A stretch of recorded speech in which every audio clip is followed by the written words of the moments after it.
What's your advice on being on Islamic dating websites or apps, etc.? Muslima. Okay, so what I would say about like all of this stuff is you need to realize that your marriage is one of the most important aspects of your life, right? And so the way you make that marriage happen is very, very important, because when you start something with beauty, with the sunnah, with Allah's pleasure, like that's going to grow into something amazing and beautiful. If you start something in a haram way, which is evil, which Allah hates, you know what's going to happen with that thing. So when it comes to marriage, I would really, really advise that anyone who's listening to this, like, get your mind set that, look, the way my marriage is going to happen is exactly in the way that pleases Allah. So for example, you know, how like 20 years or 15 years from now, you might have to tell your teenage daughter or your son how you met your mom.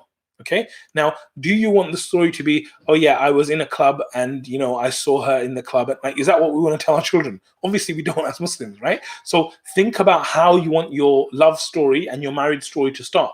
And the way you want it to start, you need to like work in accordance with that. So I'm not saying like meeting people through a tool like a site or something like that is haram. I'm not saying anything like that. But what I'm saying is that think about Allah. Put Allah in your heart.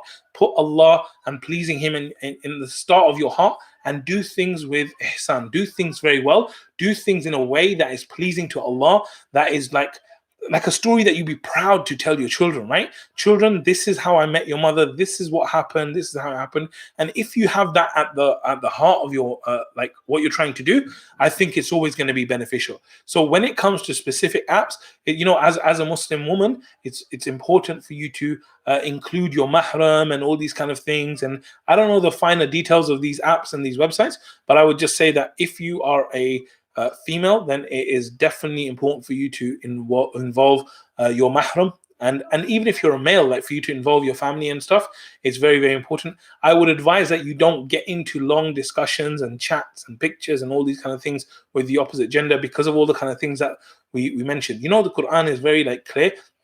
It doesn't say don't do zina in that sense, right? It says don't even come close to zina. Don't come close to it, because once you're close, it may be too late. Right? And so with these things, the reason why like these apps and stuff is dangerous, because it could be very easy that you might not be going with that intention, but you go, you see someone or you see something, you chat, something happens, and then suddenly before you know it, you're in a situation which you have no control over, right?